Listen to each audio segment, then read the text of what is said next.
মারা গেলেও নেই দাফনের পথ। একটু বৃষ্টিতেই ডুবছে গ্রাম। মাধবপুরের ৩০০ পরিবারের চরম আর্তনাদ। বাংলার খবর, মাধবপুর প্রতিনিধির ভিডিও চিত্রে বিস্তারিত।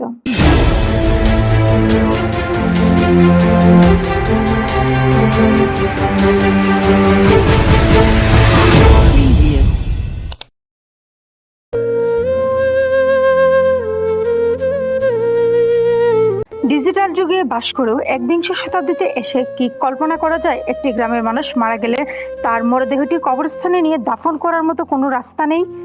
অবিশ্বাস্য হলেও ঠিক এই প্রাগৈতিহাসিক বর্বরতার মুখোমুখি দাঁড়িয়ে আছেন হবিগঞ্জের মাধবপুর উপজেলার আদৌর ইউনিয়নের আতকাপাড়া গ্রামের প্রায় ৩০০ পরিবার।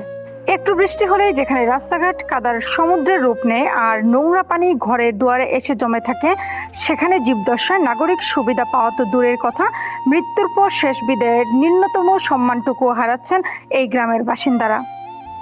সুনাই নদীর তীরবর্তী এই অবহেলিত গ্রামটিতে কোনো কার্যকর ড্রেনেজ ব্যবস্থা বা পানি নিষ্কাশনের পথ নেই। ফলে সামান্য বৃষ্টিপাত ও এই এলাকার মানুষের জন্য এক অভিশাপ হয়ে দাঁড়ায়।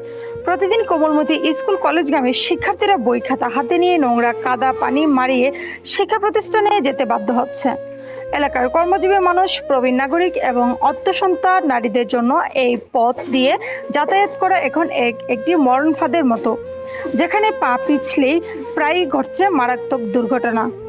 তবে সবচেয়ে বড় ট্র্যাজেডি ঘটে যখন গ্রামের কেউ শেষ নিঃশ্বাস ত্যাগ করেন।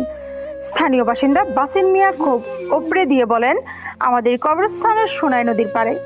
একদিকে সেখানে যাওয়ার কোনো রাস্তা নেই, অন্যদিকে তীব্র নদী ভাঙনে কবরস্থানে বিলীন হয়ে যাচ্ছে। এখন লাশ দাফন করতেই আমাদের নদীপথ পাড়ি দিতে হয়। আগে একটা বেড়িবাঁধ ছিল, প্রশাসন সেটাও রক্ষা করতে পারেনি। বহুবার শুধু আশ্বাসই পেয়েছি, কাজের কাজ কিছুই হয়নি। আমরা এই চরম অবহেলা থেকে মুক্তি পেতে স্থানীয় সংসদ সদস্য সৈয়দ মোহাম্মদ ফয়সাল সাহেবের সরাসরি হস্তক্ষেপ ও মানবিক দৃষ্টি আকর্ষণ করছি।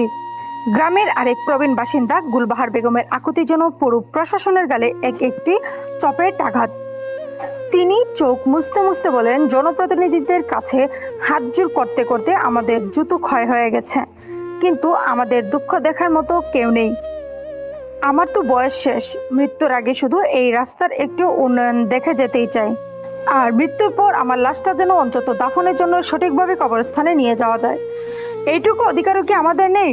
প্রায় ৩০০ পরিবারের এই দীর্ঘদিনের যৌতিত্ব ও মানবিক কান্নার আওয়াজ সংশ্লিষ্ট কর্তৃপক্ষের বদির কান পর্যন্ত পৌঁছাবে কি না, সেটাই এখন দেখার বিষয়। দেখছিলেন বাংলার খবর 24। আমাদের সঙ্গে থাকার জন্য ধন্যবাদ। আবারও দেখা হবে পরবর্তী সংবাদে। আল্লাহ হাফেজ।